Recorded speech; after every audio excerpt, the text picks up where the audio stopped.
Chapter 6 Skirmishing.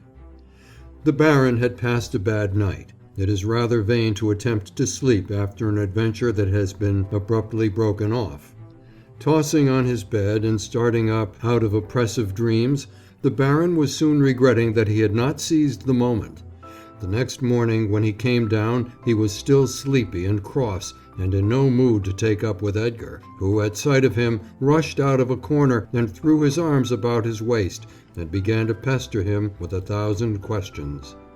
The boy was happy to have his big friend to himself once more without having to share him with his mother. He implored him not to tell his stories to her, but only to himself. In spite of her promise, she had not recounted all those wonderful things she had said she would. Edgar assailed the Baron with 100 childish importunities and stormy demonstrations of love. He was so happy at last to have found him again and to be alone with him. He had been waiting for him since early in the morning. The Baron gave the child rough answers. That eternal lying in wait, those silly questions, in short, the boy's unsolicited passion began to annoy him. He was tired of going about all day long with a puppy of 12 talking nonsense.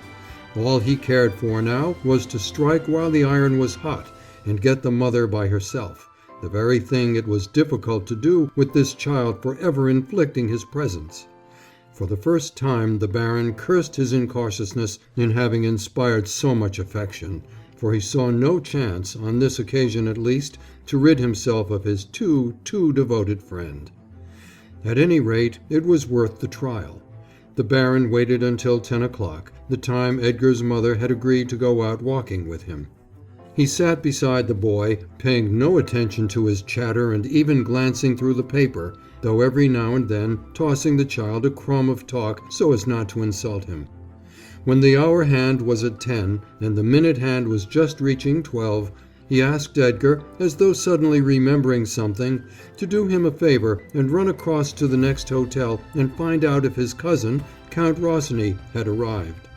Delighted at last to be of service to his friend, the unsuspecting child ran off as fast as his legs would carry him, careering down the road so madly that people looked after him in wonder.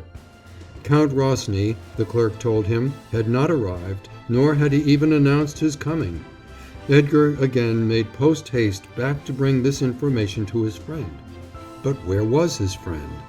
Nowhere in the hall. Up in his room, perhaps. Edgar dashed up the stairs and knocked at his door. No answer.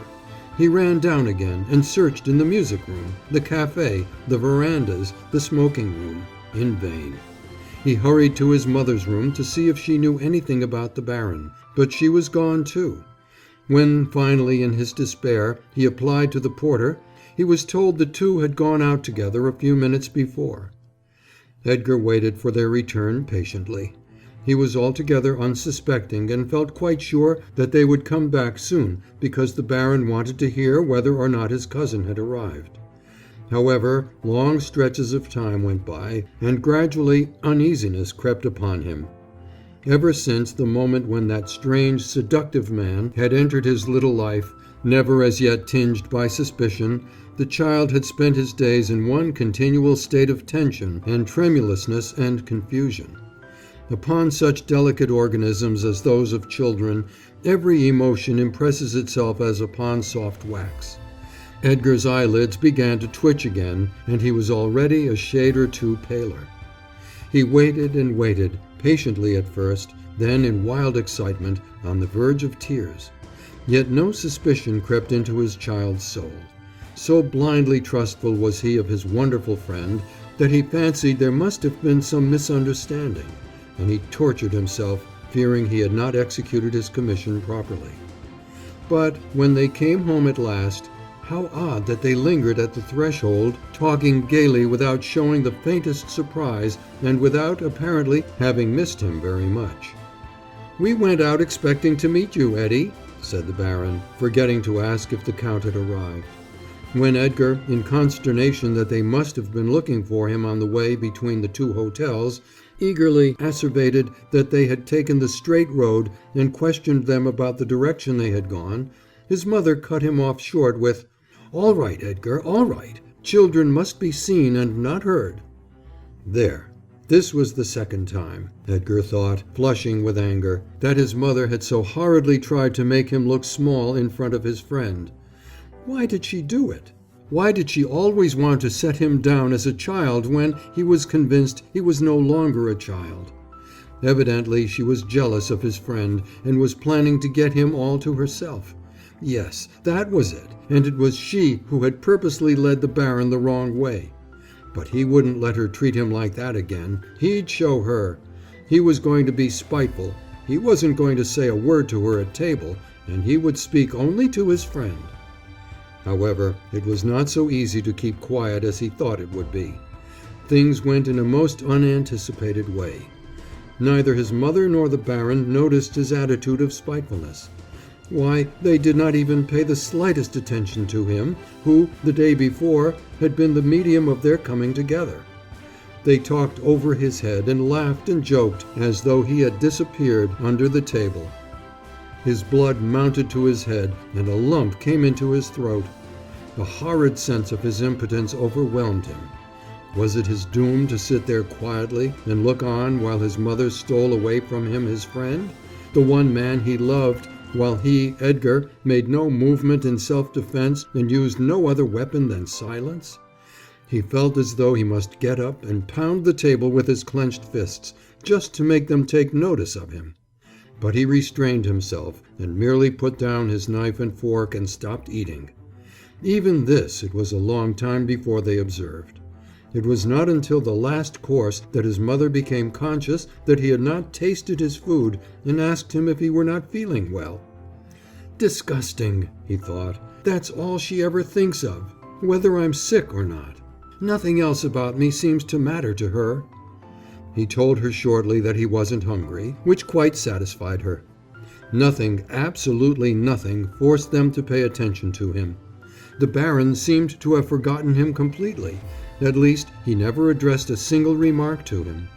His eyeballs were getting hot with suppressed tears, and finally he had to resort to the childlike device of raising his napkin like a screen to hide the traitorous drops that rolled down his cheeks and salted his lips. When the meal finally came to an end, he drew a sigh of relief. During the meal, his mother had proposed a drive to an interesting spot in the neighborhood, and Edgar had listened with his lips between his teeth. So she was not going to allow him a single moment alone with his friend any more. But now, as they got up from table, came something even worse, and Edgar's anger went over into a fury of hate. "Edgar," said his mother, "you'll be forgetting everything you learned at school. You had better stay here this afternoon while we're out driving and do a little studying." He clenched his small fists again. There she was at it again, humiliating him in front of his friend, publicly reminding him that he was still a child who had to go to school, and whose presence was merely tolerated by his elders. This time, however, her intentions were altogether too obvious, and Edgar was satisfied to turn away without replying. "Insulted again?" she said, smiling, and then to the baron, "Do you really think it's so bad for him to spend an hour studying once in a while?" To this, something in the child's heart congealed. To this the baron, who called himself his friend, and who had made fun of him for being a bookworm, made answer that an hour or two really couldn't do any harm. Was there an agreement between the two? Had they actually allied themselves against him?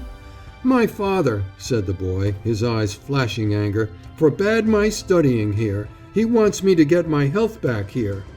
Edgar hurled this out with all his pride in his illness, clinging desperately to his father's dictum and his father's authority. It came out like a threat, and to his immense astonishment it took effect, seeming actually to have made both of them uncomfortable, his mother especially, for she turned her eyes aside and began to drum on the table nervously with her fingers. For a while there was a painful silence, broken finally by the baron, who said with a forced laugh, "It's just as you say, Eddie. I myself don't have to take examinations any more. I failed in all my examinations long ago." Edgar gave no smile, but looked at the baron with a yearning, searching gaze, as if to probe to the innermost of his being. What was taking place in the baron's soul? Something between him and Edgar had changed, and the child knew not what or why. His eyes wandered unsteadily. In his heart went a little rapid hammer. His first suspicion. End of chapter 6.